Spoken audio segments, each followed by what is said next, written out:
What if everything you thought about pain is wrong?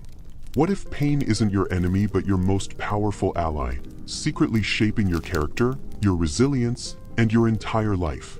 You've been trained to run from pain, to avoid discomfort at all costs, to numb yourself with distractions and denial, but this instinct to escape is the root of why so many people live small, fragile lives shackled by their own fears. The Stoics discovered something shocking. Pain is not only unavoidable, it is necessary. It is the crucible that forges strength, wisdom, and freedom. And if you're willing to listen closely, I'll share 4 Stoic rules that will completely change how you handle pain.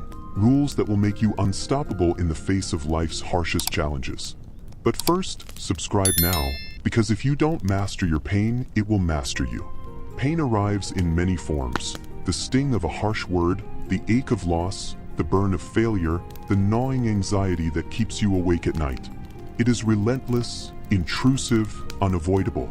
The first Stoic rule you must accept is this: pain only lasts as long as you allow it. This isn't some platitude, it's a radical truth that flips everything you know about suffering upside down. Epictetus, once a slave crippled in youth, didn't just survive his pain. He transcended it by realizing that pain itself is indifferent. What truly hurts is your judgment about that pain. He famously taught that it's not what happens to you, but how you judge it that matters. Think about that. The raw physical or emotional sensation might be immediate and intense, but what stretches the suffering beyond moments, into hours, days, even years, is your mind's refusal to accept what is. Most people trap themselves in an endless mental loop, replaying the incident, replaying the hurt, replaying the unfairness of it all. The pain becomes a story, an identity, a wound that defines who they are. But the Stoics call this imprisonment by the mind. Pain is a visitor. Suffering is the home you build for it inside your head. Marcus Aurelius, emperor during plagues and wars, wrote, "If you are distressed by anything external, the pain is not due to the thing itself, but to your estimate of it." This estimate is your responsibility. Your suffering is a choice you make every time you refuse to let go. You have the power to stop the story, to break the cycle, to turn down the volume on your pain. It takes fierce practice, but it is possible. Here's a hidden warning most never hear. Your desperate chase after comfort, your avoidance of discomfort at every turn, is exactly what weakens you. When you protect yourself from pain like a shield, you trap yourself in fragility. The more you run from pain, the more your mind inflates its power, turning a stubbed toe into a tragedy, a criticism into a catastrophe. This brings us to Rule 2. Emotions exaggerate everything. Your pain isn't the problem. Your emotional response to it often is the real culprit.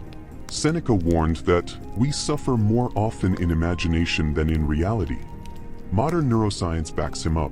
Your brain keeps replaying painful memories in loops, replaying the fear, the shame, the hurt, until it rewires itself to expect suffering constantly. You think you're working through it, but often you're just fueling it. You rehearse your pain so much that it becomes part of your identity, your defining feature, your story you tell yourself and others. This addiction to suffering keeps you stuck in a cycle where pain feels permanent and overwhelming, even when the original injury or event is long gone. Stoicism calls this out for what it is: illusion. Pain is a fact, but suffering is optional. Pain hits you. Suffering is what you build around it. When you cling to your hurt, you make it stronger. When you learn to observe your pain without judgment, without feeding the emotional fire, you begin to reclaim your freedom. This doesn't mean suppressing your feelings or pretending everything is fine. It means recognizing the difference between the sensation of pain and the stories you tell yourself about it. You start to see pain as a signal, a teacher, a challenge rather than a threat. You may already feel the stirrings of change, that uncomfortable space between old habits and new possibilities. But before you move forward, there's one more truth you must face. Pain is not a flaw in your life, it's part of its fabric. Avoiding pain doesn't make it disappear, it only makes you weaker, less prepared for the inevitable trials ahead.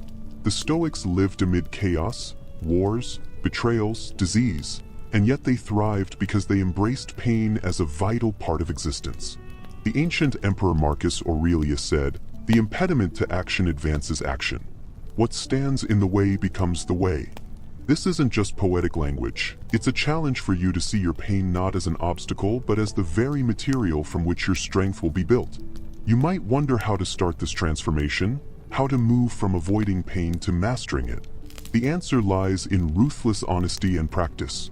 Begin by observing your pain without resistance. When discomfort strikes, whether physical, emotional, or mental, don't rush to escape it. Instead, watch it, name it, feel it fully. Notice how your mind reacts with fear, anger, or denial. That reaction is where the real work happens. You are training yourself to step back from the storm inside your head, to become the calm observer rather than the victim swept away by waves. This first rule, allowing pain only as long as it needs, combined with understanding that emotions exaggerate pain, sets a foundation that will change everything. But mastering pain demands more. The third and fourth Stoic rules dig even deeper, revealing how your beliefs and your courage can either chain you or set you free. When you're ready, I'll take you there. For now, hold on to these truths. Pain is a teacher, not a tyrant. Your mind can trap you or liberate you. And your freedom begins the moment you decide to face pain, not run from it. Say the word when you're ready to unlock the next level of Stoic mastery, the rules that will show you how to take control of your pain, strip away the lies that fuel your suffering, and stand unbreakable against life's hardest blows. You've already taken the hardest step, facing the truth that pain isn't your enemy. Now, it's time to master the deeper rules. Rules that show you how to take control when pain threatens to swallow you whole. The third Stoic rule is deceptively simple yet profoundly life-altering. Control what you can, accept what you cannot, and never confuse the two. This sounds like common advice, but it's secretly the cornerstone of resilience. Every moment you spend worrying about what's beyond your power, you feed your suffering. Your pain often stems not from the event itself, but from your futile attempts to bend reality to your will. The Stoics were brutally honest about this. Epictetus, who suffered lifelong physical disability, said it clearly, "Some things are up to us and some things are not." Your job is to ruthlessly identify which is which, and then act only on what's within your control. Consider a moment of profound loss or betrayal. The instinct is to rage, to demand fairness, to grasp desperately at what's been taken. But you cannot control others' actions or the fact of loss itself. You can control only your response. You can choose bitterness or forgiveness, despair or acceptance. This is no easy choice, but it is yours, and yours alone.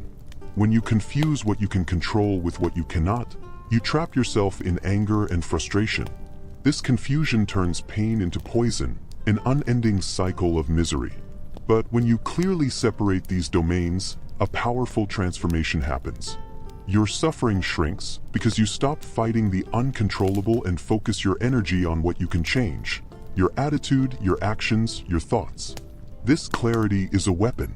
It liberates you from the chaos of life's unpredictability and anchors you in your own power.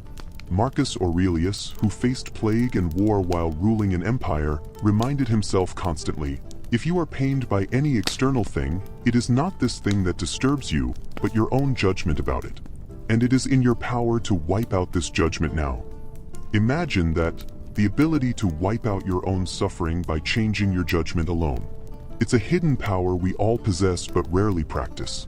The fourth rule builds on this foundation and reveals a shocking secret.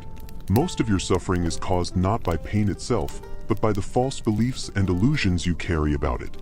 The Stoics called these phantoms of the mind. These are the stories you tell yourself, stories of injustice, of deservedness, of what life should be, that trap you in suffering. Seneca warned that we are more often frightened than hurt, and we suffer more in imagination than in reality. This means that your mind's tendency to imagine worst-case scenarios, to obsess over what's unfair or unbearable, is the source of much of your pain. Ask yourself, what lies about your pain are you holding on to? Do you believe you don't deserve to hurt? That life owes you comfort? That pain means failure? These beliefs are poison. They twist your experience and magnify suffering beyond necessity. The Stoics teach you to interrogate these beliefs mercilessly. When pain comes, instead of buying the story your mind offers, challenge it. Is this belief true? Is it helpful? Is it necessary? By dismantling false narratives, you free yourself from unnecessary suffering and see pain more clearly as a natural, inevitable part of life, neither good nor evil. Now, this process of belief examination is neither quick nor painless. It requires vigilance and courage. It means watching your thoughts like a hawk, ready to catch the lies before they take root. This is why Stoicism is not just philosophy but a daily practice, a mental gym for resilience.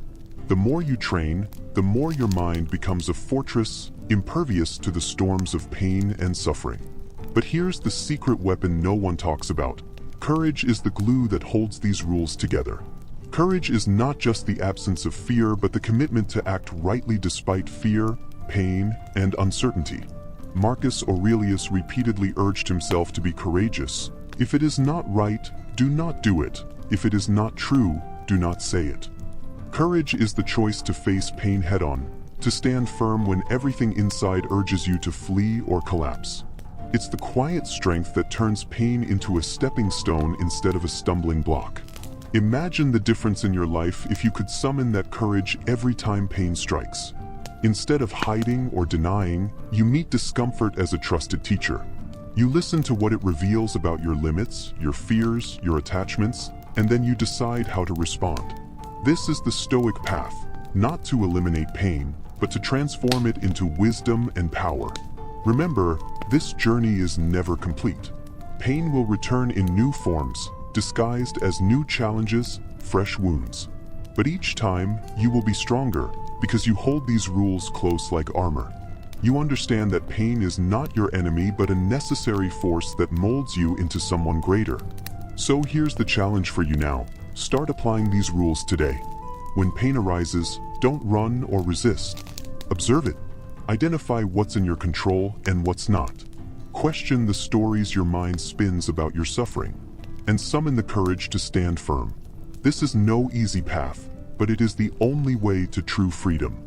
If you want to keep mastering these Stoic secrets, if you're ready to become unbreakable no matter what life throws your way, then subscribe now. Join the community that refuses to be ruled by pain or circumstance. Your transformation begins with this choice: to face pain, master it, and rise above. The journey ahead is long and demanding, but it's also the most rewarding you'll ever take. Are you ready to become the person pain tries to make you afraid of? The person who not only survives but thrives? The person who makes pain their greatest strength?